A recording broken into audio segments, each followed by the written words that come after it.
Hey guys, I'm back with part 10 of My Husband is Married in Another State. We left off at where I packed up the kids and took them down to Florida, put them in school, and left them there to be there with Benedict and Grace, Benedict, his new wife. It didn't matter what he had to say. I made my way back to Indiana.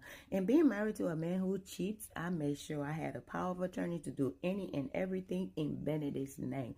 So when I got back, I got into our joint account on my phone, and I transferred all the funds to my personal account, and then I went to his bank and took all the money, well, almost all the money out. I had to leave a little bit there so he's able to buy snacks at McDonald's for the kids, okay?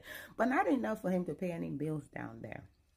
I sat back and waited for everything to backfire. Then shortly after that, I get a message from Grace talking about, oh, you are an incompetent mom. You're going to come and abandon your kids on me and force me to be a stepmother, but I'm going to get your husband. I'm like, my husband. She said, I'm going to get Benedict to buy plane ticket for me and these kids, and I'm bringing your kids back to you. I didn't say anything because I just already knew Benedict wasn't going to be able to buy no plane ticket for one adult and 3 kids, okay? Few hours later, she's like, I don't know what you did. Benedict been trying to buy tickets, and he can't buy no tickets, but that's not going to stop me. I'm going to get in the car, take a road trip with them, and bring them to you. These are your kids and stuff like that. And I just texted her back and say, see you soon. So then she gets in Indiana. She pulls up in my driveway. I see her out the window. I went outside. She and the kids are getting out of the car, and the kids are grabbing their stuff. And I was like, yo, Grace, before I could go outside, I put a little pocket knife in my pocket, you know what I'm saying? Not to do anything to Grace. So I said, Grace, help me put the kids in the kids' stuff in the house. She was like, for sure, for sure. So I waited till she grabbed one of the last luggages. I had some stuff in my hand.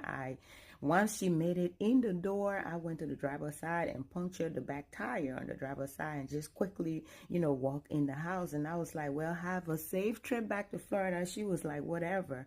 I was like, I went upstairs, went to my room, started looking through the window because I know, baby girl, you're not going anywhere. So she got in the car, she backed up. She felt the car not being, So she got back out of the car. And then she started to check. She was like, oh, my God, not a flat tire. She walks to the door and started knocking my door. I told the kids, y'all not opening that door. And I wasn't going to do anything about that. So she talked and talked and talked. And she knew that I wasn't going to open the door at this point. So she called Benedict.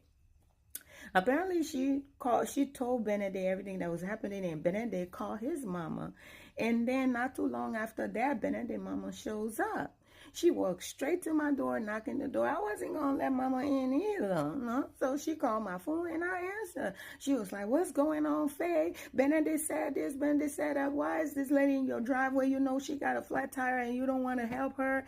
And, they give mama the tea.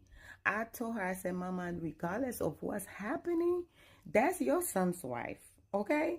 He needs to take care of his responsibility. She's not my responsibility. She was like, oh, my God, I guess I'm going to have to take her to my house because I ain't got money to help her with this flat tire. She was like, Grace, get in the car. Let's go. She was like, oh, my God, my car is just going to stay here. She was like, get in the car if you don't want to sleep outside because Faye ain't going to let you in her house.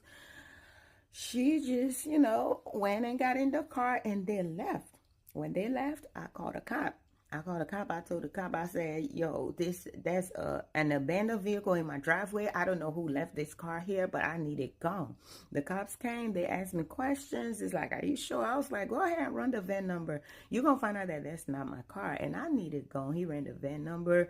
I showed him my ID. He saw that it didn't match. He was like, so you want this car gone? I said, yes, I want the car gone. So they impounded the car, y'all. At this point, they're in a deeper mess, and I don't care. Part 11 up next, y'all.